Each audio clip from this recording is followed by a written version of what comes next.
All right, let's get into it. Today, we're taking a deep dive into Sally Rooney's Normal People. And look, this is a story about two people, Connell and Marianne, who are basically locked in this orbit around each other. It's a relationship that causes them so much pain, but it's also, weirdly, the only thing that makes them feel truly real. So let's start right where the book does, with this quote. Honestly, the key to the entire story is hidden right here. It's this idea that another person can come into your life and just touch your personality in a way that completely changes everything. And that, right there, is Connell and Marianne. Their connection is this peculiar influence the quote talks about. It unlocks the entire world for them, but man, it is also the source of so much of their pain. Okay, so to really unpack what's going on here, we're going to look at this through 5 main ideas. First up, their whole dynamic back in high school. Then, we'll get into the unspoken class divide that's always between them. After that, their massive failures to communicate, which is a huge one. Then we'll explore their individual struggles with self-worth.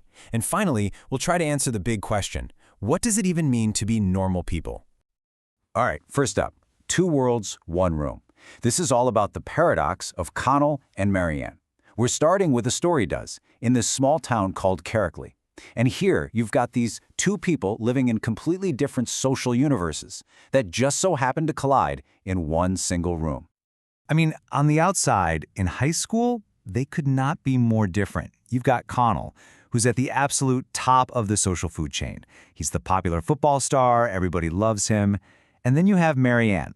She's at the bottom. Or, as she puts it, she's off the ladder completely. She's that strange, rich loner that everyone kind of makes fun of. So yeah, polar opposites. But behind closed doors, it's a completely different story. See, Connell's mom cleans Marianne's massive house, and when he comes to pick her up, they talk. And I mean, they really talk. They build this incredibly intimate, intellectual, and physical world that is totally secret. It's a space where all those rigid high school labels just melt away. And this quote, wow, it shows you just how much freedom Connell feels in these moments. With Marianne, he doesn't have to be the popular jock. He can just be himself. It's the only place where either of them can be truly authentic. But here's the catch. That secrecy, that whole no one would ever find out thing, that's the very thing that's going to tear them apart for the first time. Okay, but let's be real. That whole high school popularity contest, it's kind of a smokescreen, because underneath all of that, there's a much deeper, much more powerful force at play, this unspoken class divide that shapes literally every single one of their interactions. And this is where everything flips. The big shift happens when they both get into Trinity College in Dublin. Suddenly, the social rules they've lived by their entire lives, they're just thrown right out the window. And at Trinity, it's like a complete role reversal. All of a sudden, Marianne's wealth and her intelligence make her popular. She absolutely thrives. But Connell, he is totally adrift. That working class background that was no big deal back home, now it makes him feel like he's on a totally different planet. And Connell's alienation is just, it's so deep, you can feel it. He's surrounded by all these wealthy students with their identical accents and MacBooks, and they just seem to move through the world in a way he doesn't understand. Back home, his personality was sort of managed by the opinions of others, but here he has to build an identity from scratch, and he feels like he has absolutely no tools to do it. And what's so telling, right, is that this class difference is always there, bubbling under the surface, even when they don't talk about it. When Connell finally just says it out loud, I guess we're from very different backgrounds.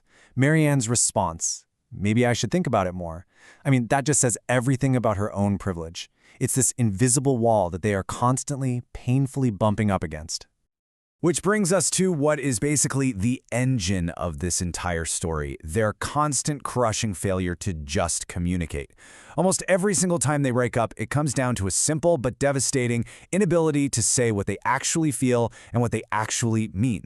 And it's all driven by their deepest insecurities. You can literally map it out. Look at this timeline. First, there's the Debs, that's their prom. Connell picks being popular over Marianne. Then, a year later, a stupidly simple misunderstanding about where he's going to live for the summer leads to a full year apart. And then in Italy, all that stuff they haven't been saying for months just explodes. It's this heartbreaking, repeating cycle. This quote, it just perfectly captures Connell's self-loathing in that moment. He knows he's betraying Marianne, and he knows he's betraying himself, but he is just so terrified of what his friends will think. That fear is just too powerful. So he picks social safety, and the second he does it, he absolutely hates himself. And here, you see the other side of that same coin. Connell is too ashamed about being broke to just ask Marianne if he can stay in her apartment for the summer. And Marianne, who has been conditioned her whole life to feel unwanted, she just assumes his silence means he's rejecting her. One simple, honest conversation could have saved them a year of pain, but they just couldn't do it. So all of this stuff, the social pressure, the class anxiety, the constant miscommunication, it really takes a serious toll on them. So now let's look at their individual journeys, because they're both defined by these really deep wounds and a desperate search to feel like they're even worthy of love. So after that first big breakup, and with him struggling so much to fit in at Trinity, Connell falls into a really severe depression. Losing Marianne isn't just a breakup for him. It feels like he's lost the only person in the world who made him feel real. And without her, he is just completely and utterly lost. And you might wonder, how bad was it really? Well, the book actually gives us a number, 43. That's his score on the Beck Depression Inventory. And his counselor tells him anything over 30 is considered a very serious depression. So we're not just talking about sadness here. This is a full-blown, debilitating mental health crisis.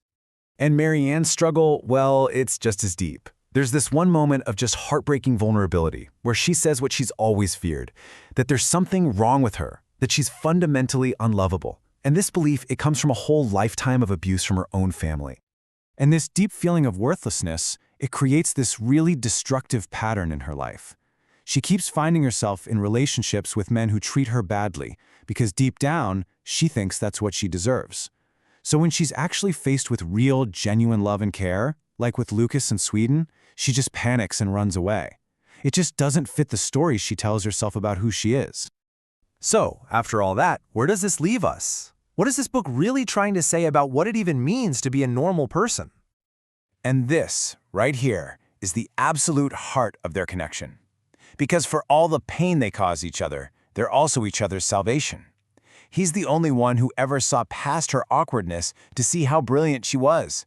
And she's the only one who saw him as a sensitive writer, not just a jock. When they're together, they feel seen. They feel real.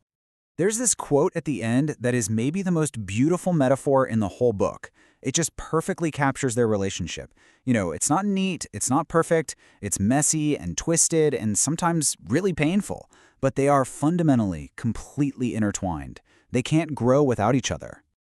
And that kind of leaves us with this final thought. What if the title, Normal People, isn't about trying to be normal at all? What if normal people are just people who profoundly and forever change each other? Maybe the story isn't about finding the perfect person. Maybe it's about the imperfect, tangled, and totally transformative ways we all grow around the people who matter most.